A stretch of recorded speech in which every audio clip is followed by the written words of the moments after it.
Imigrasi adalah proses perpindahan orang dari satu negara atau bangsa ke negara lain dengan tujuan untuk menetap secara permanen, di mana orang tersebut bukanlah warga negara dari negara yang dituju. Selanjutnya, pendapat lain mengatakan arti imigrasi adalah perpindahan penduduk dari suatu negara ke negara lain dengan tujuan untuk menetap secara permanen dan mencari nafkah di negara tersebut. Dalam bidang pelayanan publik, istilah imigrasi merujuk pada rangkaian kegiatan dalam memberi pelayanan, penegakan hukum, pengamanan terhadap proses keluar masuknya seseorang dari dan ke wilayah suatu negara, serta pengawasan terhadap warga negara asing di wilayah negara tersebut. Orang yang melakukan imigrasi ke negara lain disebut dengan imigran. Dalam hal ini, turis, rombongan olahraga dan seni, diplomat, dan pekerja asing tidak termasuk dalam kategori imigran karena hanya sementara di negara yang dituju. Selanjutnya, apa itu paspor?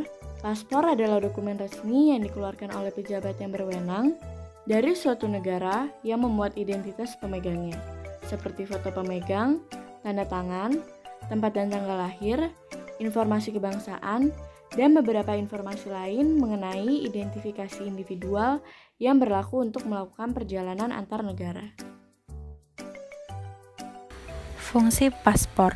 Yang pertama, sebagai tanda sah kepemilikan kewarganegaraan seperti KTP. Yang kedua, paspor biasanya diperlukan untuk perjalanan internasional karena harus ditunjukkan ketika memasuki perbatasan suatu negara. Walaupun di negara tertentu, ada beberapa perjanjian di mana warga suatu negara tertentu dapat memasuki negara lain dengan dokumen selain paspor. Kemudian ada pula jenis-jenis paspor. Jenis paspor yang pertama adalah regular paspor, merupakan surat perjalanan Republik Indonesia yang diberikan kepada WNI untuk tujuan perjalanan ke luar negeri biasa seperti bisnis atau liburan. Jenis paspor ini yang paling banyak dimiliki dan digunakan oleh masyarakat umum di Indonesia. Paspor ini dikeluarkan oleh Kementerian Hukum dan HAM. Paspor ini juga terbagi pada 4 jenis, yaitu paspor biasa 24 halaman, paspor biasa 48 halaman, paspor biasa elektronik 24 halaman, dan terakhir paspor biasa elektronik 48 halaman. Warna covernya adalah hijau. Kemudian jenis kedua adalah diplomatic paspor. Paspor ini dikeluarkan oleh Kementerian Luar Negeri kepada diplomatnya. Paspor diplomatik diperuntukkan kepada seseorang yang ditugaskan melakukan perjalanan diplomatik. Warna covernya adalah hitam. Anggota diplomatik yang mempunyai paspor diplomatik mendapatkan perlakuan khusus dan mendapatkan hak imunitas serta hak ekstrateritorialitas. Pertama, hak imunitas para anggota ini mencakup kekebalan terhadap pribadi pejabat hingga kekebalan terhadap kantor perwakilan dan rumah kediaman. Kemudian, hak ekstrateritorialitas merupakan hak bagi seseorang diplomatik terkait daerah perwakilannya yang mencakup halaman bangunan hingga perlengkapan bangunan. Kemudian, jenis paspor ketiga ialah official passport. Paspor ini dikeluarkan oleh Kementerian Luar Negeri bagi PNS dan konsultan pemerintah yang ditugaskan untuk melakukan perjalanan ke luar negeri. Untuk mendapatkan paspor ini, seseorang harus menyertakan bukti berupa izin dari atasan pemerintahan, SP Setnek, maupun bukti kelulusan beasiswa. Warna covernya adalah biru. Kemudian, masa berlaku paspor. Sebelumnya, masa berlaku paspor adalah 5 tahun, tetapi mengalami pembaruan dalam Peraturan Pemerintah Nomor 51 Tahun 2020 yang mengatur masa berlaku paspor biasa paling lama 10 tahun sejak tanggal diterbitkan. Cara membuat paspor. Cara membuat paspor ada 2 macam, yang pertama manual dan yang kedua online.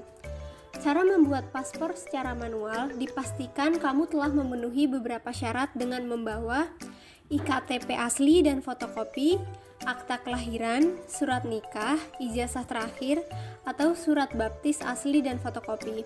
Cukup pilih salah satu dokumen yang di dalamnya terdapat informasi nama, tempat tanggal lahir, dan nama orang tua. Lalu, bawa kartu keluarga asli dan fotokopi beserta materai 6.000. Langkah-langkah atau cara membuat paspor secara manual di imigrasi. Pertama, datanglah ke kantor imigrasi setempat yang ada di wilayah tempat tinggalmu dan usahakan datang di pagi hari sebelum pukul 12 siang, karena jumlah pemohon paspor hanya dibatasi 200 orang setiap harinya. Kedua, jangan lupa membawa seluruh dokumen yang sudah disiapkan. Ketiga, setelah sampai, isi formulir permohonan paspor yang tersedia di loket permohonan paspor kantor imigrasi. Pastikan mengisi data dengan lengkap dan sesuai dengan informasi yang ada di dokumen resmi. Keempat, jika sudah selesai, serahkan formulir tersebut ke loket untuk membuat paspor baru dan untuk mendapatkan bukti atau tanda terima serta jadwal pengambilan sidik jari dan foto. Kelima, setelah melalui proses pengambilan sidik jari dan foto, tahap yang harus dilewati adalah tahap wawancara. Wawancara ini dilakukan untuk memverifikasi dokumen asli dengan keterangan yang tertulis di formulir pembuatan paspor. Keenam, jika semua tahapan telah selesai, maka yang harus kalian lakukan selanjutnya adalah melakukan pembayaran. Jika sudah, kamu akan mendapatkan informasi kapan paspor akan selesai dan dapat diambil. Selanjutnya adalah cara membuat paspor secara online.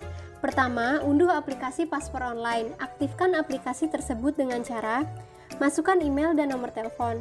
Tunggu konfirmasi melalui email. Kemudian masukkan kode, lalu isi data diri sesuai identitas. Selanjutnya, kamu akan menuju halaman baru dan pilih menu yang ada di pojok kiri atas. Itu adalah kantor imigrasi yang ingin kamu tuju.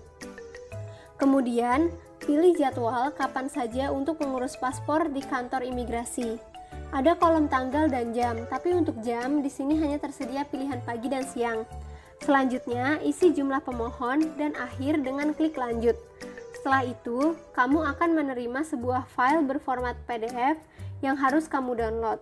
File tersebut kemudian di-print dan kemudian dibawa saat mendatangi kantor imigrasi. Walaupun telah membuat melalui online, kamu tetap harus pergi ke kantor imigrasi. Hal ini dikarenakan sistem online hanyalah untuk mempersingkat proses pendaftaran. Kamu harus tetap datang ke kantor imigrasi guna melakukan verifikasi data atau berkas serta wawancara.